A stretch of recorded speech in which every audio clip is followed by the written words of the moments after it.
You're listening to America's Diesel Podcast. Yeah, normally we're having beer during this right now, but it's been a kind of a day where it's probably best for us just to have water. Oh, you level up the beer. I'm sitting here with a bourbon. Oh, now I feel. Yeah. Oh man, now I feel like a major bitch. Should one of us go upstairs? I honestly feel like I'm extremely dehydrated today. You probably Stop the show. We got to make a run. Well, the thing is, Tyler's been one of our shipping guys has been out because he had a baby. Well, his wife had a baby. He didn't have a baby. His wife had the baby. Yeah. So Tyler, since he's jack of all trades here, has been hopping in and like legitimately doing shipping and moving all the exhaust kits and hunting stuff down, hundreds of exhaust kits and everything. And it's hot. Obviously, it's Spokane here. It's hot now. And normally by this time of the day, if we do a podcast, Tyler's sitting there, he's like, "I'll have a beer, I'll have a couple, 2 or 10, whatever." Yeah. Get a little spicy. And right now he's like, I'm a raisin. Yeah, seriously. I need water. Dude, this morning it was so freaking hot. Like, it feels like it was hotter in the morning than it is right now. Maybe I'm just used to it now, but it was, yeah. Guys, I'm sorry. You're out in Spokane, and I don't feel a bit sorry for you in the heat. I'm from Florida. We have 2 seasons, summer and hell. Yeah, that is correct. Well, you guys got that glorious humidity too, right? Oh, good God. I had a guy tell me one time, he lived out in Arizona. He's like, he said, but we have a dry heat. I'm like, hey, motherfucker, so is a convection oven. I put my head in one of them. Yeah. Pretty much, yeah. We get a little bit of the dry heat up here. It's not very humid, which I don't mind. Well, we had the longest winter ever. We did, yeah. And then it just was like no spring, summer. Yeah. And I have a body built for like northern Canada. I'm built for the elements, just not this one. Yeah. Kind of like me. Have you ever seen a fat guy standing in a humid parking lot? It ain't pretty. No. Yeah. For sure. Let's get this intro out of the way. This week's podcast episode is brought to you by Fuel Bomb Diesel Additive, an additive designed for diesel enthusiasts, made by diesel enthusiasts. Ben, take it away. Hell yeah, dude. So this is our in-house Fuel Bomb fuel additive for your diesel truck. Our biggest thing here is making sure that you can pretty much always have diesel additive on you all the time. You've got a lot of other additives out on the market that they have anti-gel in there all the time. They have cetane in there all the time. They end up being big and bulky bottles. Our standard everyday diesel fuel additive is 1 ounce per 32 gallons, and that's its main job is to make sure that your fuel system stays lubricated and prevents the formation of algae. And it should also help you in colder climates too. Should definitely help you in colder climates. Along with cleaning your fuel system and maintaining it, it'll also help you bump that cetane number up for a more efficient burn of your diesel fuel. And if cetane is just what you're after, there's the Fuel Bomb Hellfire, which is our straight 8+ cetane enhancer. Yeah, and you guys asked, and we brought them back. We did go away from the bottles that didn't have the measuring little parts in there. We brought them back for you, so now you can measure out your 1 ounce per 32 gallons for the F-Bomb or 4 ounces per 32 gallons for the Hellfire. Both these additives are available on our website, dieselpowerproducts.com. Now let's get back to that episode. Ladies and gentlemen, thanks for tuning in. This is America's Diesel Podcast. It's Ben, Tyler, Corey with special guest Randy. I'm going to butcher your last name, but is it Bolig? You got it. Nailed it, from Diesel Army. Yeah, you've heard us talk about Diesel Army before. We finally got one of them on the show. He's going to talk to us and have ourselves a grand old time. At the moment, me and Tyler are drinking water because it's hot as hell over here right now. Randy's got a bourbon, so everything's fine. But he's going to carry the spice. You are the spice master for the episode, so enjoy your title there, Randy. My evening's good. Perfect. What, Corey? Oh, all right, is your task cam recording now? Well, if you're talking to me, yeah, I got numbers flashing here, so we're good. Sweet. All right, cool. Just had to make sure we do that. Everybody, thanks for tuning in. You can find us on Google Play, SoundCloud, iTunes, Spotify, anywhere listen to podcasts. You can find us by searching America's Diesel Podcast. You can also find us on the social medias, Instagram, TikTok, Facebook, all that kind of good stuff. We do have a Facebook group. It's America's Diesel Podcast - the group. There are 3 very important questions you must answer, and I am the only one that approves or denies them, and they are very open-ended answers. Play it to your audience. Don't be a dick. Tyler, reviews. Oh yeah, keep those reviews coming in. We are moving up in the ranks, so we greatly appreciate it. Leave your 5 or take a picture or a screenshot of your 5-star review on any of the platforms you listen to this podcast on. send that to podcast@dieselpowerproducts.com. Make sure to include a picture of your truck and an address so we can eventually get you a decal, Ben. When they come in. When they come in. I believe they have officially been ordered. If you need parts for diesel pickup, make sure and check out dieselpowerproducts.com. You see that quick ship logo. It's guaranteed in stock, ready to rock. If you have questions, give us a call. We've got sales technicians on the phone 6 a.m. to 6 p.m. Pacific time, Monday to Friday, to give you the best tech support in the industry. And if you listen to this podcast and you're talking to one of those sales technicians, let them know that you are a podcast listener. Receive absolutely fucking nothing monetarily from it. No. But you get special attention should something happen to your order, and we do play favorites pretty hard. But also knowing that if you are placing orders and listening to the podcast, we tally those up at the end of the month, let the guys upstairs know that we're down here having fun, drinking beer. Well, usually drinking beer. And helping people buy parts, because at the end of the day, money makes the world go round. All right. Official sponsor of the podcast is Diesel Army. This is your spotlight, Randy. Diesel Army, what is it? If people have been living under a rock, who is and what is Diesel Army? Diesel Army is a website that is just, if it has anything to do with a diesel, I want to know about it. We talk about hauling shit. We talk about towing shit. We talk about pulling shit. We talk about how to fix shit. We talk about how to break shit. We talk about shit. It's, I don't want to use the term redneck, but it's the blue collar kind of guy. I'm not into the SEMA trucks and, you know, the stuff that you build once and then you sell it because you can't ever do a damn thing with it. That's not the kind of stuff that I like. I'm sure there's guys out there that do, and I'm happy for them. But, you know, my truck's a 2019 Ram that pulls, I'm going to say about 15,000 pound gooseneck behind it. And that's my weekends. We're all about trucks. Let's put it that way. Holy shit, Randy. So far, I think you're the favorite person I've ever interviewed. Yeah. You literally Like, did you have that wrote down? You just summed up me and Tyler's official stance on SEMA trucks and trucks in general. Yeah. Yeah. No notes. I've got pictures. Hell yeah, dude. Okay, well, we've got some very serious questions to get out of the way first. Randy, what's your favorite color? Oh, God. My favorite color? Yeah. Black. Black? Okay. Well, it's a shade, but I'll let that slide. It's fine. Whatever. What is your favorite shape? My favorite shape? Yeah. I'm going to have to say round. That's what describes me. He's on top of it. Yeah, he's on top of it. Tyler hates when I ask those questions. I ask everybody. Every single guest gets the question, what's your favorite color? What's your favorite shape? The reason why I hate that is because we had someone on and I was trying to ask like an actual, like legitimate good question. And you interrupted me and asked them what their favorite color was. God. I was waiting on somebody to give me hell because black is actually the absence of color, but that's okay. That's true. Yeah, yeah. That's something my son would have said. Yeah. I'm like, oh, Dad, it's the absence of color. But guys, shut up. You and your smart face just. Are you telling me I got to call you Dad from now on in the podcast? Maybe, I don't know. Not Daddy. I said Dad. Daddy. All right, so Randy, give me a little backstory on yourself. I did read your profile, which I think you probably need to update because there's about 3 sentences on there, and I feel like you're way cooler than the three sentences that are on there. So, what's your background, and how did you get to this point in your life? Oh, how did I get to this point in my life? Well, my whole diesel experience started out when I was, I'm going to say 14 or 15 years old. My dad drove tractor trailer, and I showed up at the dispatch yard one day, and he threw me behind the wheel of his 1985 Marmon cabover and said, son, you're going to learn how to drive. So we drove that around the lot, and depending on where you're at, it either had a Detroit or a Detroit engine, you know, however you want to accent it. But just that engine sitting there, just that did it for me. I had to have diesel stuff. So I worked on the farm, diesel tractors, diesel trucks. I worked in construction, diesel trucks, hauling shit around. Then I finally decided I was falling apart. You know, actually working for a living was going to kill me.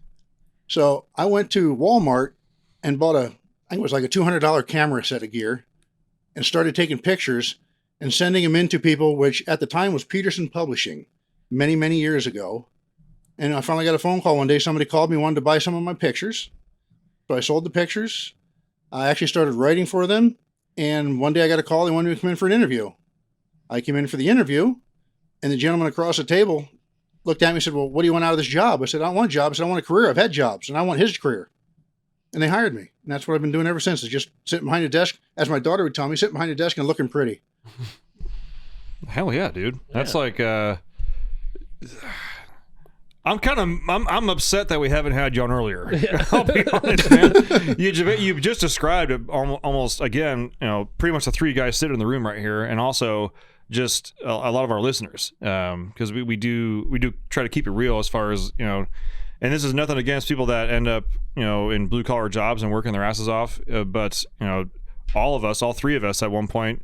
We're working that kind of stuff, and it's you start understanding like, okay, I can tell that I am going to deteriorate at a certain point, and you can stick with it or not. It's up to you. But cheers to you for having that foresight, and especially I assume being there for your kids, because nothing was when I was getting into kind of hard work when I was younger. Nothing scared me more than seeing a guy that was like 45 but looked like he was 85, and could barely even. And do anything.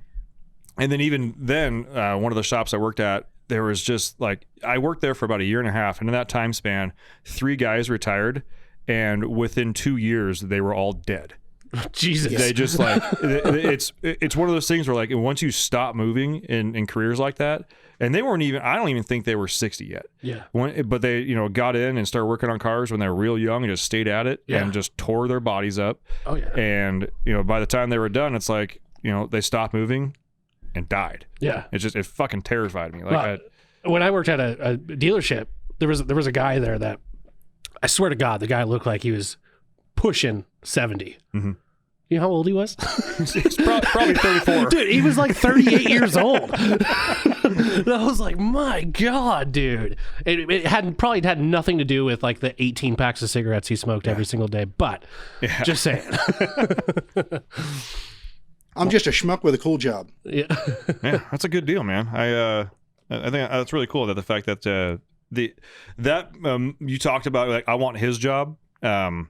That's some severe big dick energy, and I fully applaud you for that. I had that backfire on me pretty hard. I did that when I basically sat down for an interview at Home Depot.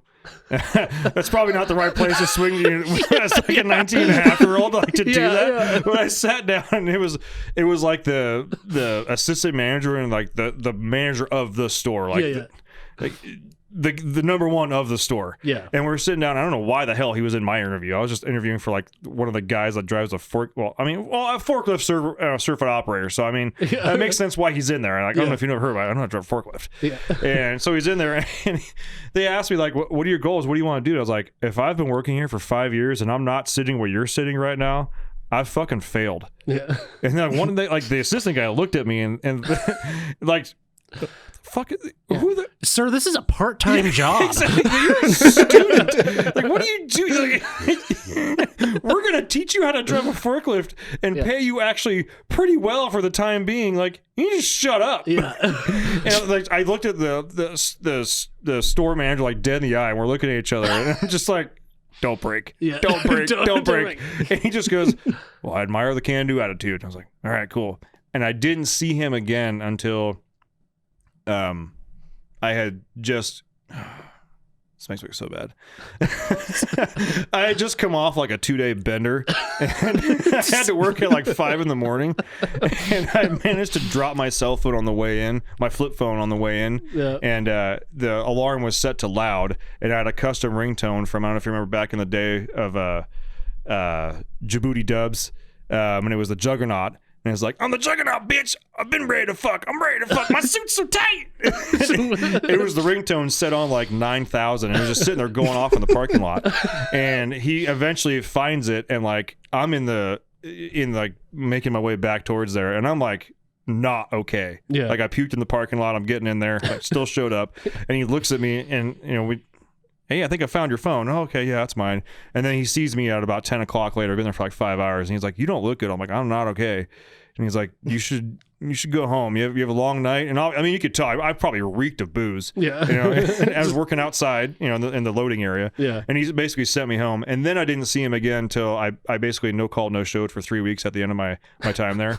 And then Just a stand-up employee. Yeah, right. Again, early 20s and 19-year-old Ben, not the fucking best person in the world here. But it's because I found a construction job paying like triple, and they basically hired me on the spot because I didn't have to fucking forklift at Home Depot.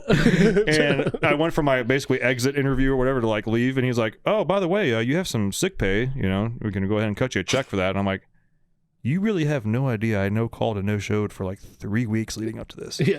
Like, I'll take the check. yeah, okay, yeah, cut the check. Man. Sounds great." And I took my like $272. Like, hell yeah! Thanks, Lee Iacocca. I appreciate it, man. Yeah. I'll vote for you every time, anytime I get a chance. Yeah. Well, it's a weird tangent, but we do have I do want to talk to you about electric trucks. Okay. Yes. Can I ask why? Exactly. What are your thoughts on the Motor Trend critically acclaimed truck of the year, the Ford Lightning? Pachow. Ka-chow. Pachow. Yeah, about that. Critically acclaimed just kind of threw me for a loop here for a minute, but I kind of get it. Okay, the electric is not the end all be all. It's not going to solve the world's problems. It's a stopgap. I'm sorry. That is not going to be the way that we save the planet. But everybody feels all warm and fuzzy because they're trying something. And I get it. But I just don't think electric is the way to go.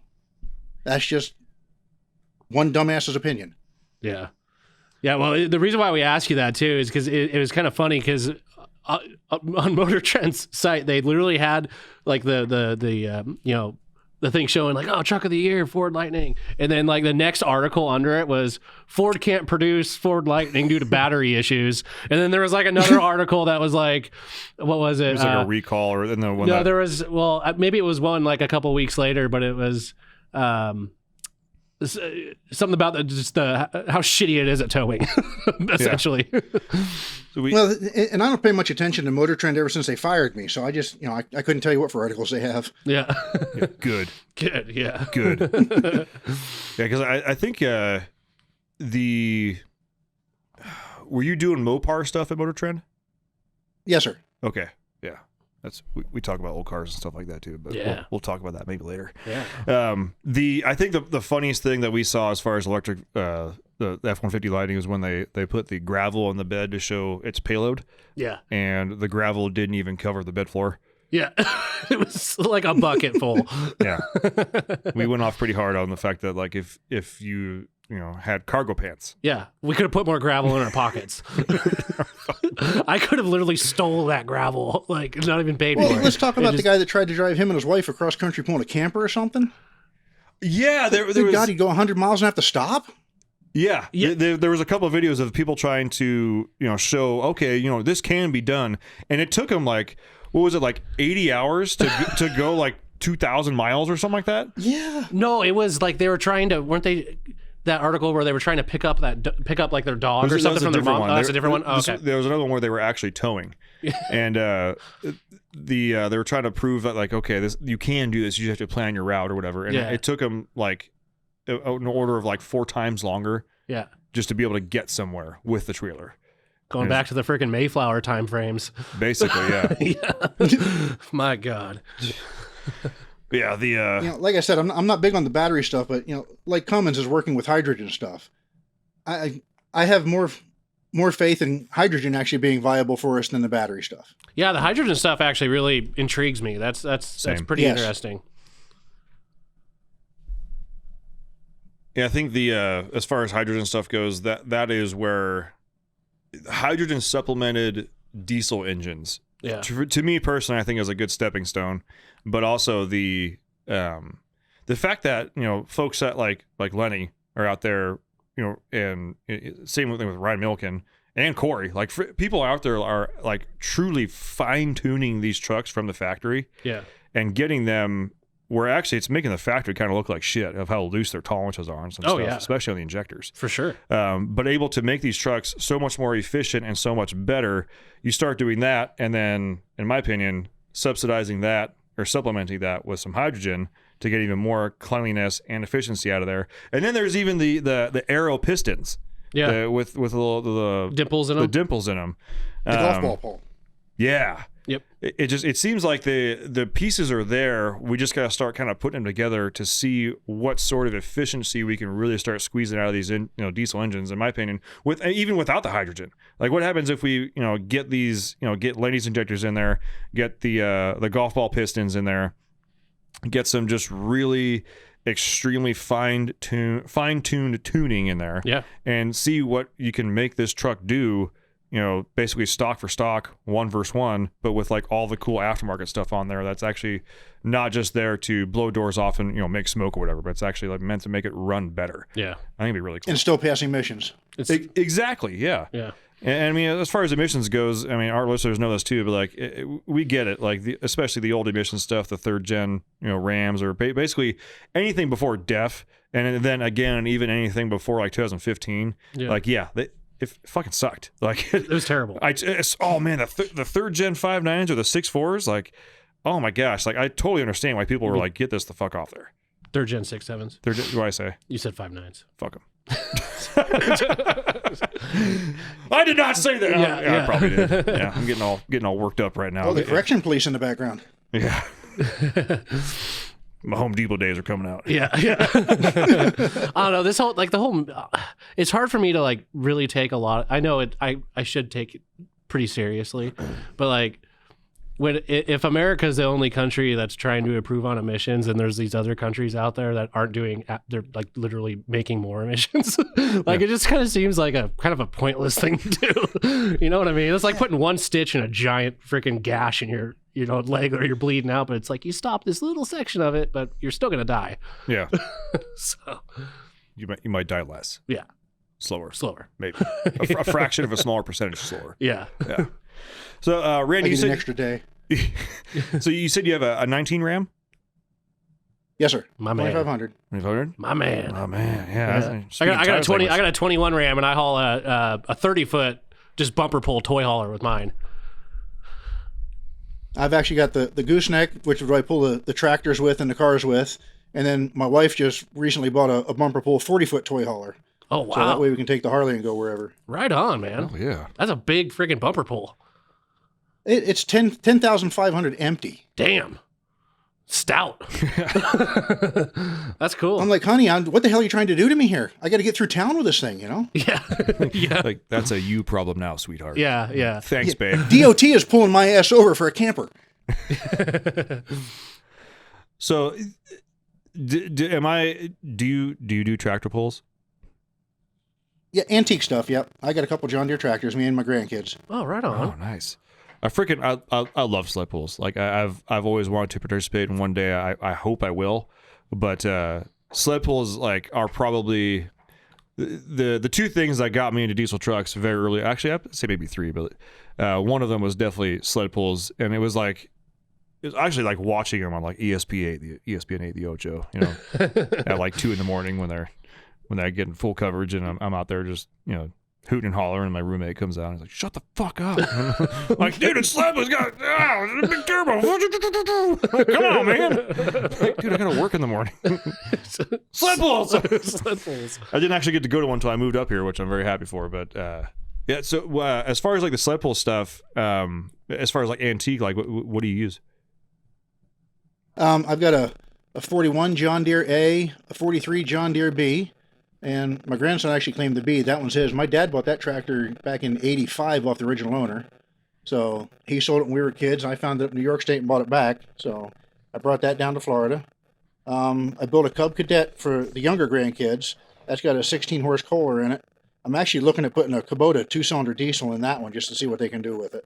Oh. But it's all the old stuff. Yeah, that's cool. I can respect that. I'm an old guy. I like old things. Yeah. Well, damn. So as far as the 19 Ram, what have you done to it to make it like tow better?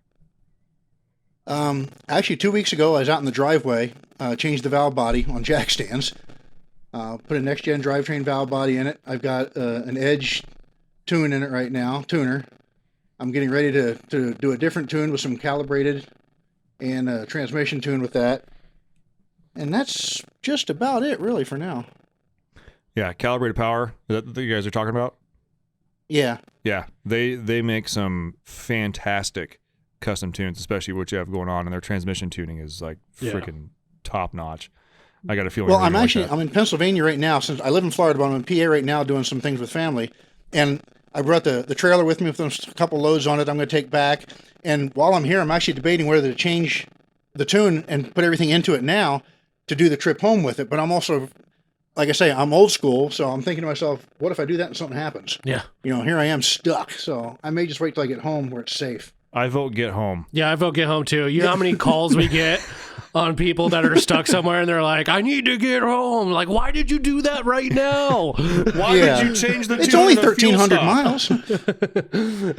I shit you not. I had a guy call in to buy transmission tuning, and I could hear the like a storm warning in the back. I was like, what the fuck is that? He's like, oh, we got a storm warning coming through. Like, my kids are all packed up in the RV and we get transmission tuning. I was like, shut the fuck, get the hell out of there, dude. Like, what the fuck is wrong with you? Like, is this a joke?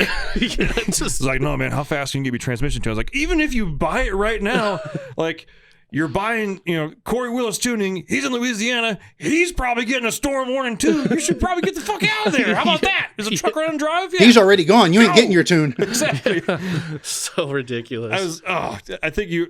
I think you were here when that happened. Yeah, I'm pretty sure I put him on speakerphone because you could literally hear. He's like, get your VIN number. All of a sudden, you just hear the horn in the back. I'm like, what the? Is this? You fucking? Like, am I being punked? Yeah. What is going on here?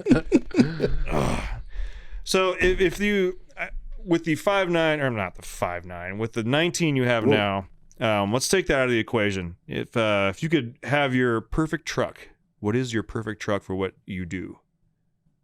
Oh, I love a first-gen Ram. My man. I really do.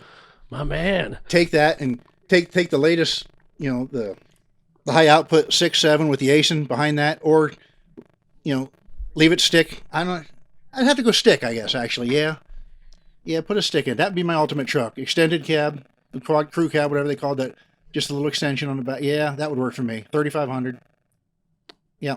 Yeah. I dig it. I've got so my story with first gens is I initially absolutely hated them. Like when I first started working here, and this is like at this point like 14 years ago, absolutely hated them. And they were super cheap.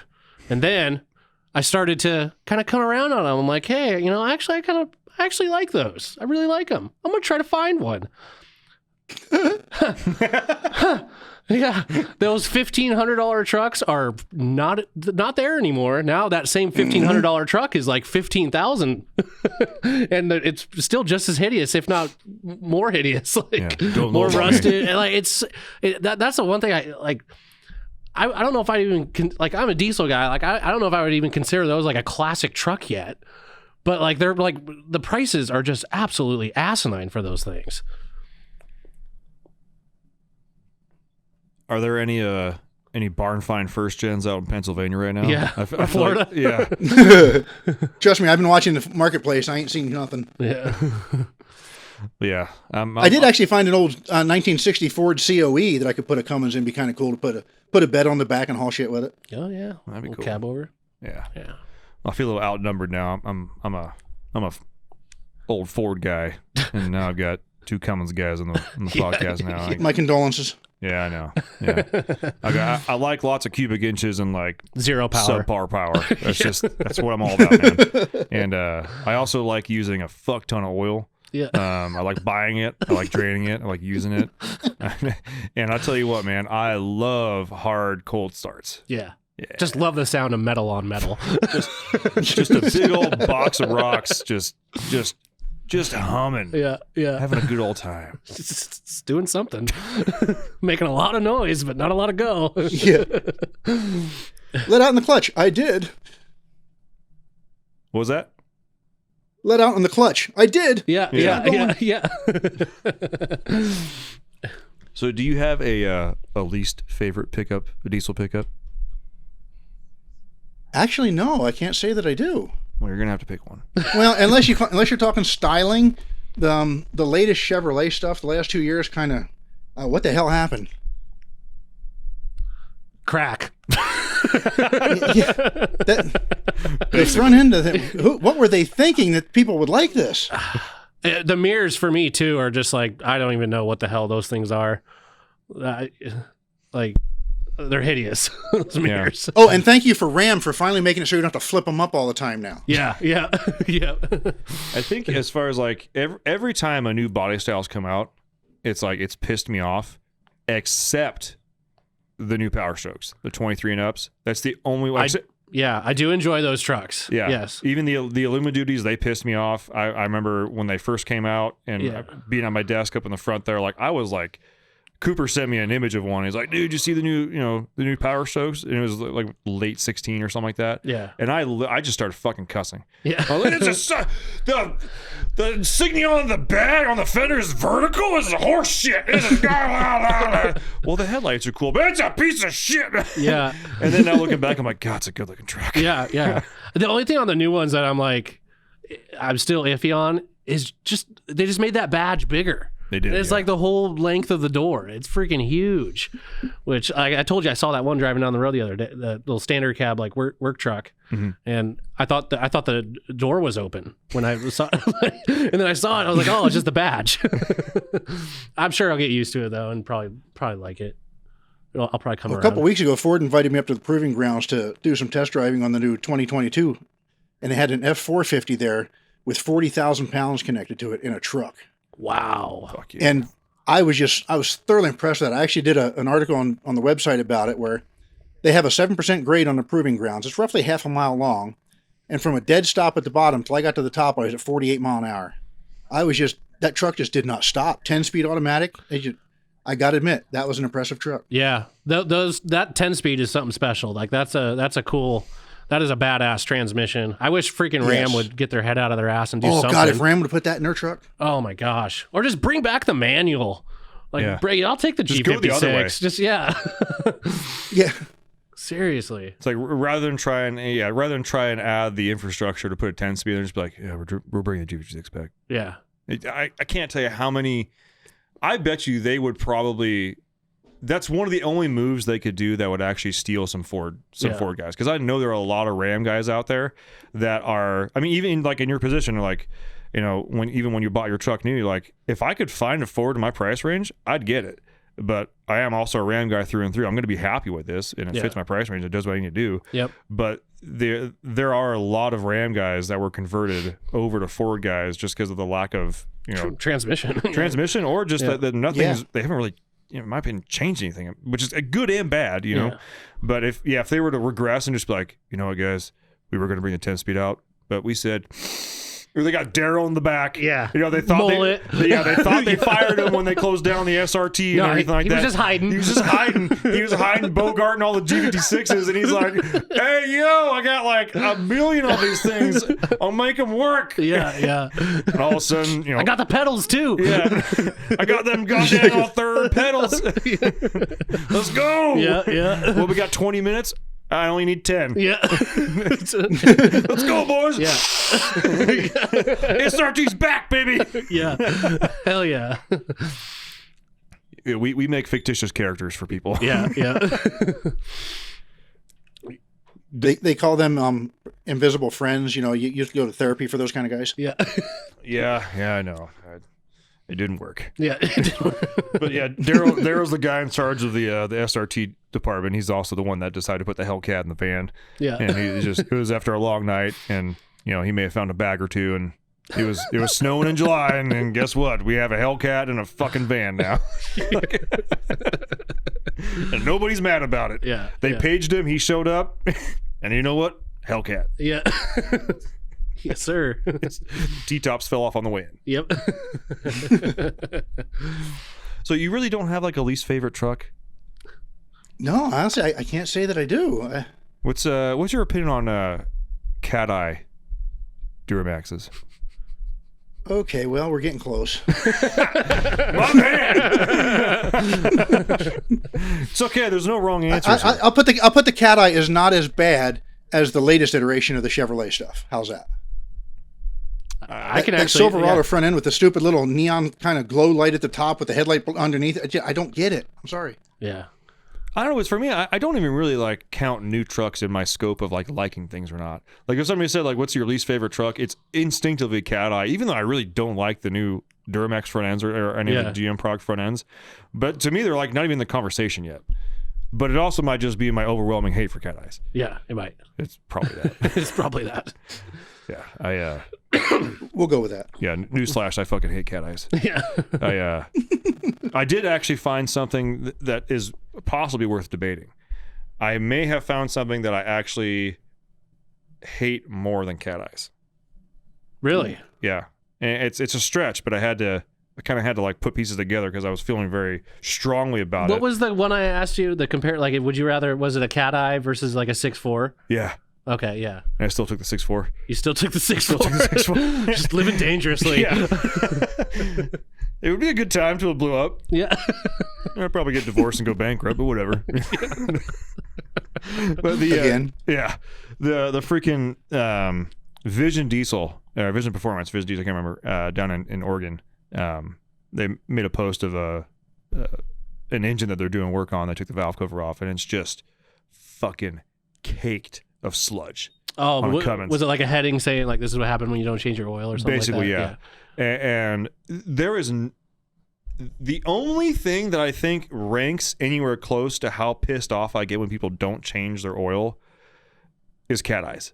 Like, and I know they're not even trucks or like that. Like, I'm talking about a thing in a truck. Yeah. But like, I was so fucking pissed when I saw that picture because it was like a 16 or 17 Ram. This is a newer truck, which means whoever did that basically never changed the oil. Yeah. Or if they did it like they got their first free oil change and just beat the fuck out of the truck until now, and it basically quit. The truck was down. They had to put a new engine in it.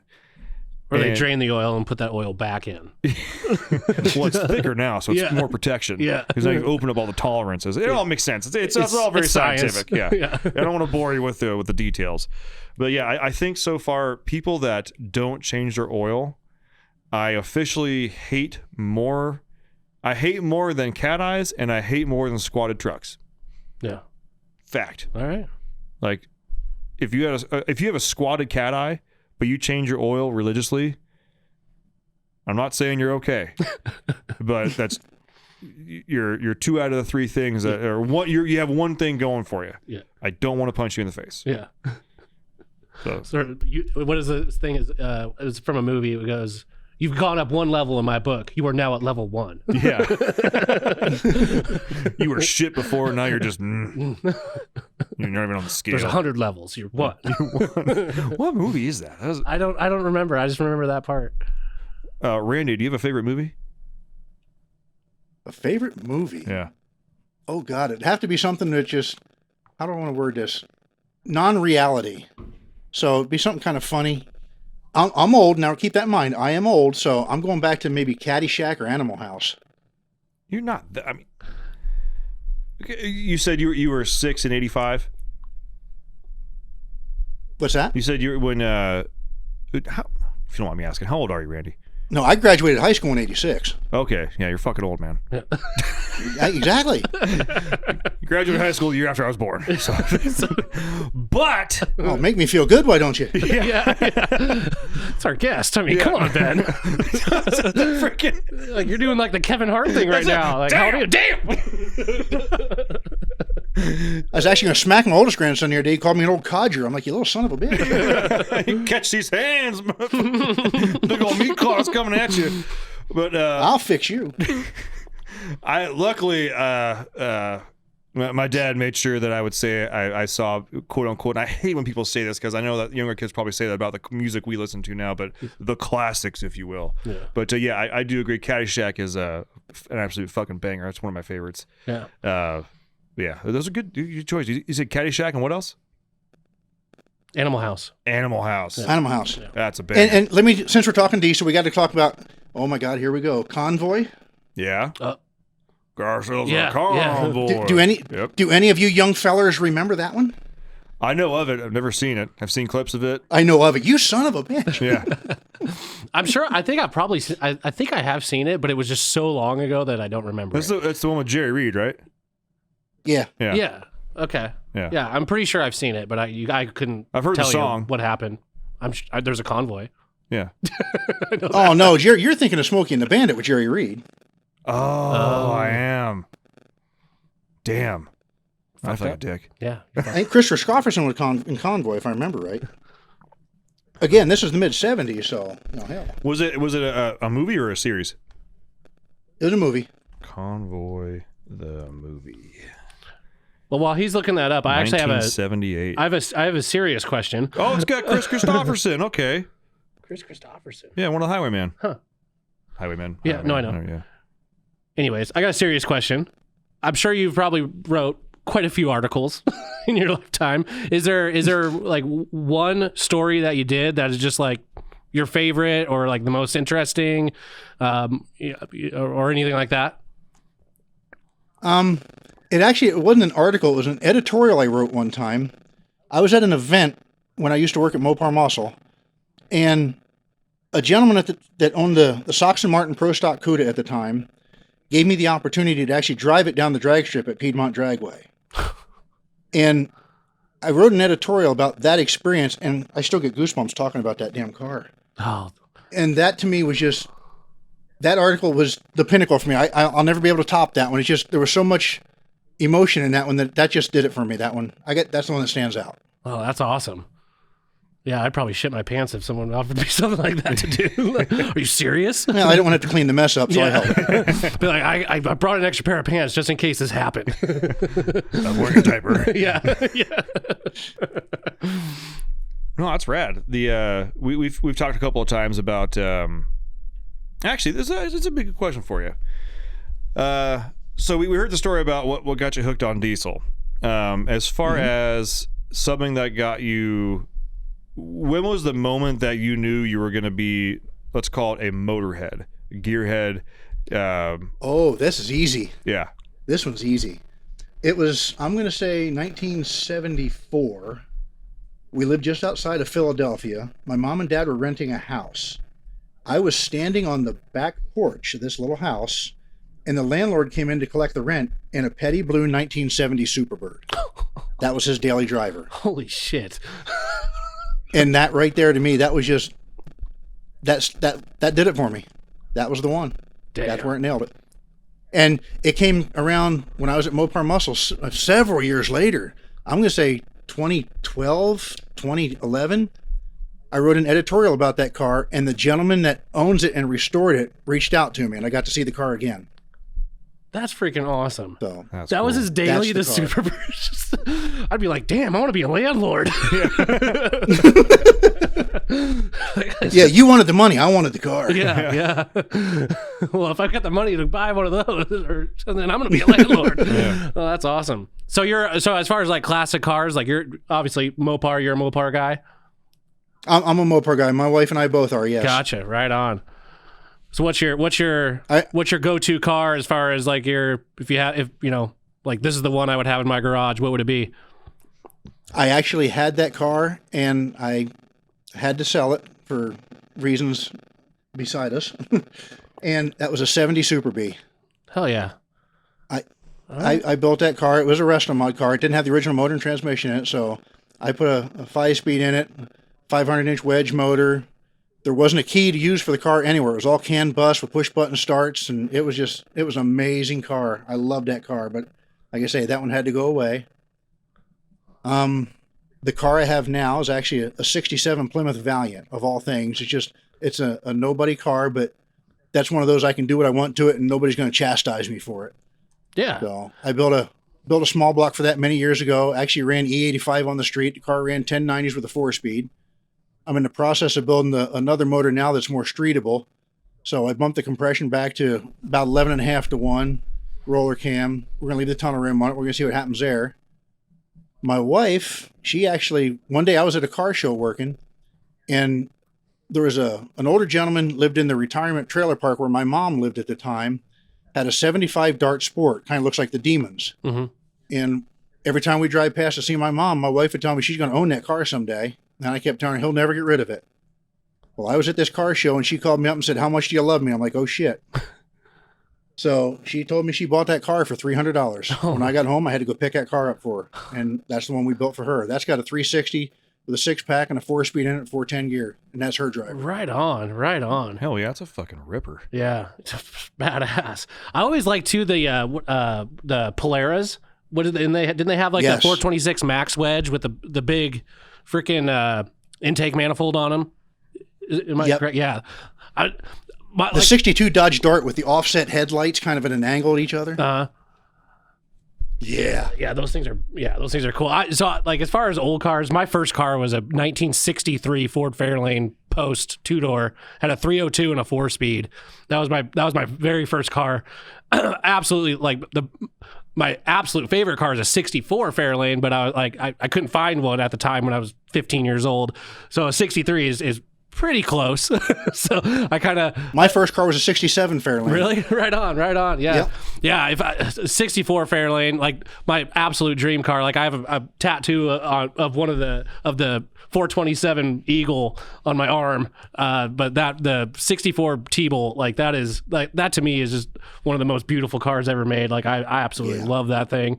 Unfortunately, they're very expensive, unless you clone one or whatnot. But yeah, those are that's kind of my jam. But honestly, like when it comes to classics, I like them all. I mean, I'm not like brand specific, I guess, when it comes to those. Obviously, I have my favorite, but yeah, I would just like to have a couple of them. I like everything. I just lean to Mopar. Yeah, That's a good way to put it. yeah. All right, yeah. I like everything, but I need to have that. Well, I'm a Mopar guy, so I'm a little off balance, I guess. That's why I lean. Yeah. Well, hey, we got a shop guy here, Jesse. He's got a what is it, 68? I think it's a 68 Charger that he's I think he's selling. Yeah, he's in a liquidation. Please mode tell right me it's now. not a Dukes of Hazzard car.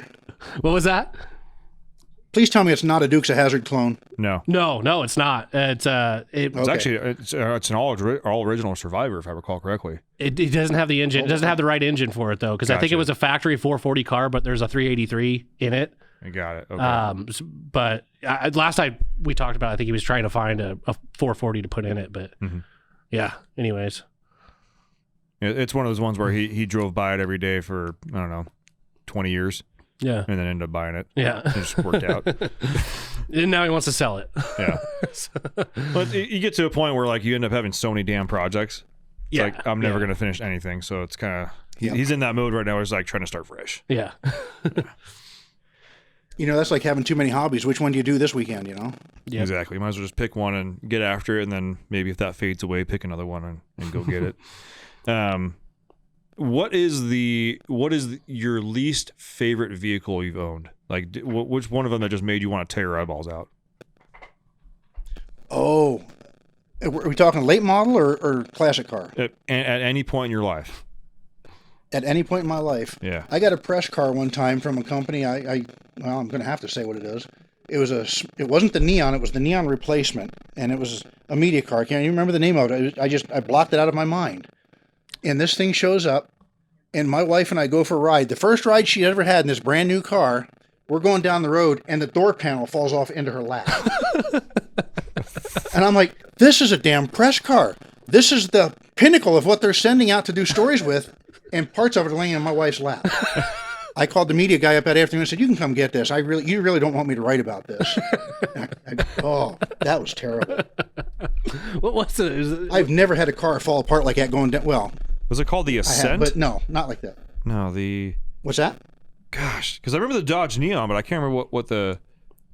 Well, because there was like the... It Plymouth wasn't an version. Avenger. It was the what? It wasn't an Avenger. I'm trying to remember what the heck it was now. Dodge Neon. There's literally nothing on the internet about that replacement because nobody cares. Was it it was the Dodge Dart. Was it the Dart? Yeah, the Rebel. No, it wasn't a Rebel. Dang, what the fuck was it? It might have been a Dart. I'm not going to say it wasn't. Like I say, I'm blocking that out of my head. Yeah, it says eventually the Neon was replaced by the Alfa Romeo-based Dodge Dart, which failed to gain traction in the 3 years it was given. Yeah. Because it, That had to be it then, yeah. Yep. yeah, because it's fucking ugly. It's not a Dart. No. Like, I don't know about you, but I hate it when when manufacturers come. Caliber, that was it. The Dodge Caliber. Oh, yeah. Yeah, those things were terrible. Didn't they have a CTV transmission too in those things? Yeah, I sure we'll go with okay. Yeah, Got some PTSD coming up now. yeah. I'm having convulsions here, guys. Let's move on. But back with the Dart, when manufacturers try to bring back an old car, but it looks nothing like the old car, and it's not even like that. Like the Dart, even some of the Chargers. The Chargers kind of I've never kind of became a fan of some of the new ones. I like the Hellcat Charger or whatnot, but I'm like, a Charger is a 2-door car, not a 4-door car. Yeah. And I'm going to be honest. I really didn't. A lot of guys had a hard time with that being a 4-door car. That really didn't bother me. I was okay with that actually. Yeah. I like I definitely like the look of the newer body style of them. Oh yes, definitely. You know what I actually liked driving when I was at the dealer was the Magnum, like the SRT8 Magnum for some reason, it being like a wagon. I don't know. I just kind of I don't fully hate those for some reason. I got a soft spot for wagons. Yeah. Wagons that have power. Yeah. You're good at guys that are gonna hate me for this, but my favorite wagon is the Bug-Eye Subaru. Like an STI wagon. My California side tall black socks comes out when those drive by, especially when they're blue with the gold BBS wheels. Yeah. And I just hear them all wrapped out. And I'm like, oh, it's fucking sick. And then I sit there and think that's so bad. I don't really want that. But I feel like if I ever actually got to drive one, I'd be like, wow, this thing sucks. Yeah. But I'm just gonna look at it from afar. Yeah. I'm not allowed to discuss station wagons at our house. As much as I like them, my wife will not just no, hell no. That's a good woman. You keep her around. That's what she tells me. Well, damn. I don't know if we've covered a lot. Yeah. What's new at Diesel Army? What do you got? What's new going on there? Because I feel like we've talked about just about everything except what's new at Diesel Army. Yeah. Well, actually, everything is actually becoming new. For years, Diesel Army was focusing on diesel drag racing, and that was basically it. And I didn't feel that was the way to go. So when I came on, we're doing a complete content shift now to where we're making these things. They're workhorses. They're utility trucks. Let's make them utility trucks. Let's make them better at towing. Let's make them better at hauling. That's where I think the market needs to be. So, like my Ram, Project Workhorse.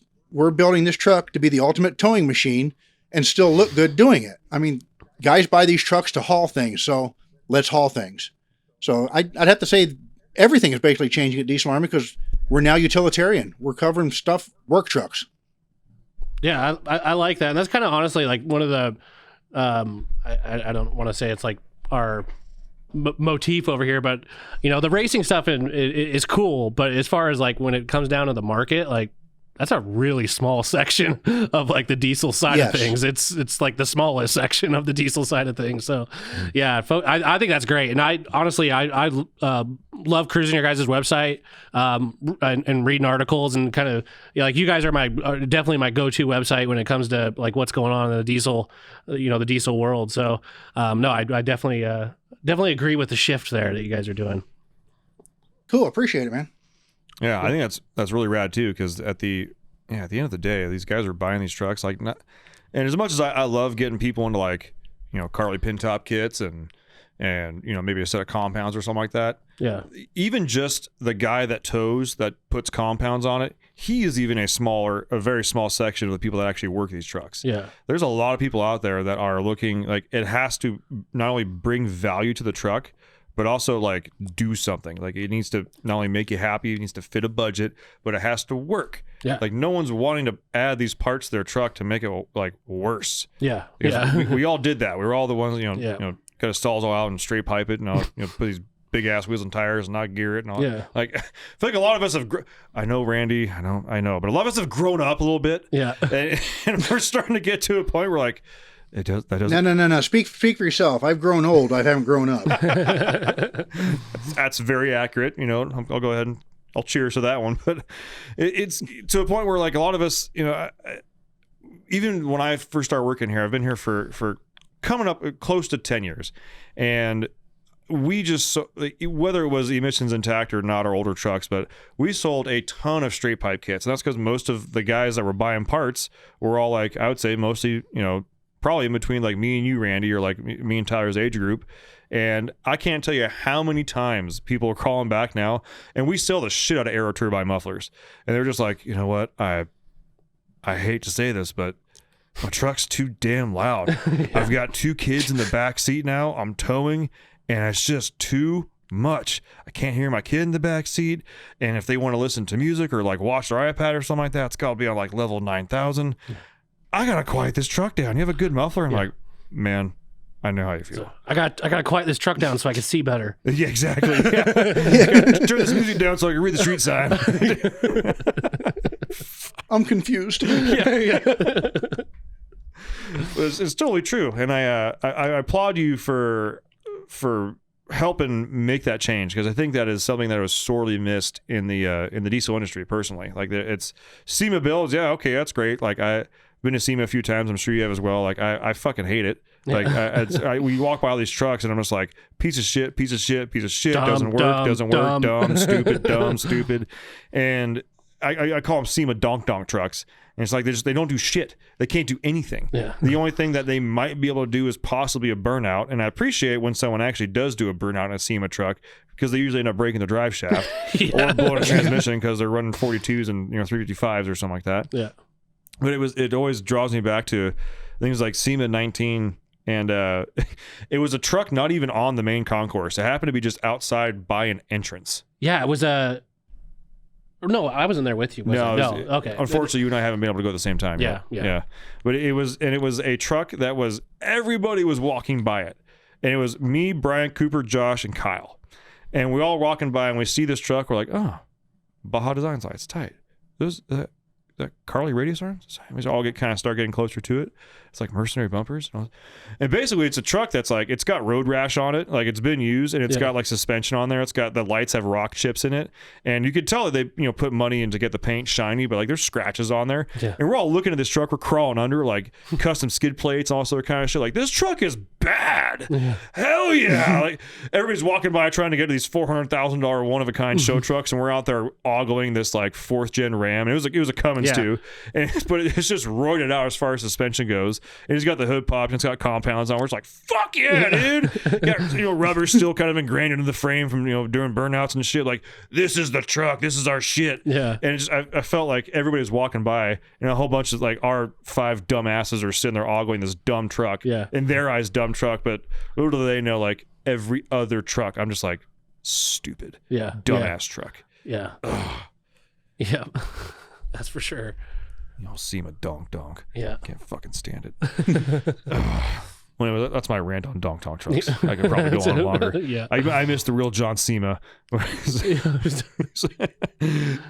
was it? Fucking Mint. He's been banned. Not following. The real John Cena. Like, no, it's the real John Cena, the wrestler. Is this like an Instagram thing? Yeah. Oh, yeah. Yeah, he's been banned. I wouldn't know. Unfortunately. Yeah. He would walk around and find all like the shitty welds and the Bluetooth drive shafts and all this other shit. The trucks that had to be basically towed into their parking spot that don't drive. Yeah. But people are looking at it because it has 30-inch rims on it. Yeah. I actually remember helping a guy one time. He was taking a car to SEMA for the show, and we drove from Southern California to Vegas. Me and another fellow was in the enclosed trailer in the back, finishing the car in the trailer going down the road at 65 mile an hour. Oh, damn. That's some cowboy shit, Randy. That is some cowboy shit. I used to say my mom raised an ass, not a dumbass, but now I'm not so sure. It's totally OSHA compliant, too. Yeah. The Highway Patrol would have no problem with that whatsoever. Yeah. Fuck, they pull you over. As long as they didn't open the door, we weren't there. Yeah. Is that an error? Is that an error ratchet? Yeah. You open the door and you guys are always like sweating your asses off, and they're just like that whole like the dumbass kid getting caught with the hand on the cookie jar, like your head pokes up with her, like what? Yeah. It's like, I don't know if I'm mad. Yeah, I'm kind of impressed. You probably get the one Highway Patrolman. It's like, oh shit, is that the truck? You guys gonna see me? Like, all right, guys. I'm not gonna mind if I follow you. Yeah, I'll help you out here, but you guys can't do this. Okay, yeah. This is like severely illegal. Yeah, and just I'm not gonna write you up, but you got to be fucking stopped if you're working on the car, okay? Now, I'm going to drive away. Yeah, and I'm going to take this next exit. Yeah. And so whatever you do after that, You've been warned. you've been warned. Yeah. By the way, I did not call this in. Okay. Everybody understand? Everybody understand? Okay. Carry on. That's some hardcore shit, though. Working on fucking the fucking badass. car on the way there in the trailer. Shit. That's like the worst case. They're like, "Where's my 10 millimeter?" It's like you're fucking Yeah. rolling around. Hit the brakes. I need my socket back. Yeah. Calling the driver to pump the brakes. One more time, please. Yeah. One more. There's a rock it's trying to go over. Yeah. You turn left and all my tools fucking fell off. Can't reach anything now. Yeah. Stuck under the car. That's some shit right there. Local man Randy was found pinned under a car after arriving to SEMA, but the car got done. Yeah. The car was done. No scratches. No scratches. Don't want no scratches. Oh man. Well, shit, Randy. I feel like I got to know you really well here, and we need to have you on again. I greatly appreciate and enjoyed having you on the show. It's been a blast. Yeah, I've read some of your articles, and I hope you take this the best possible way. I did not think you were going to be this cool.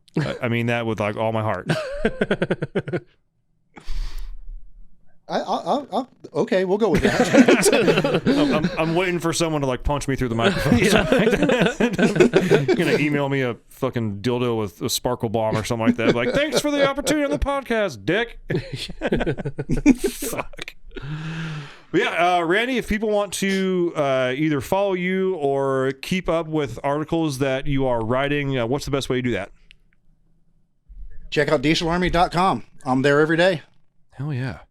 Easy enough. Yeah. And if you have suggestions for, or you want Randy to like potentially write about something, can people email you or ask you to like look into stuff? Oh, please do. I don't want to be the only mindset at this website. I mean, this is for everybody. So if everybody has ideas, I want to know about it so we can come up with article ideas for it. And just contact me through the website. The email's on there. And I'm more than happy to talk to anybody about any kind of articles or just the bullshit. Hell yeah, dude. Well, I feel like we officially have a friend on the other side, if you will. An like insider. On the inside, yeah, like we're on this side of the counter. Yeah. The listeners are on the other side of the counter, like in the Facebook group, but now we've got a guy on the inside. Yeah. I don't know how much clout that'll give you, but okay. It just sounds really cool. Yeah. We'll call it that. Sounds way cooler than it is, but that's pretty much our lives. Yeah. Well, Randy, I again really appreciate you coming on. We're definitely going to have you on again, hopefully in the near future. And dude, I again really appreciate what you do in Diesel Army. And thanks for coming on the show, man. Yeah. Thank you. No, I appreciate it. Thanks for the time, man.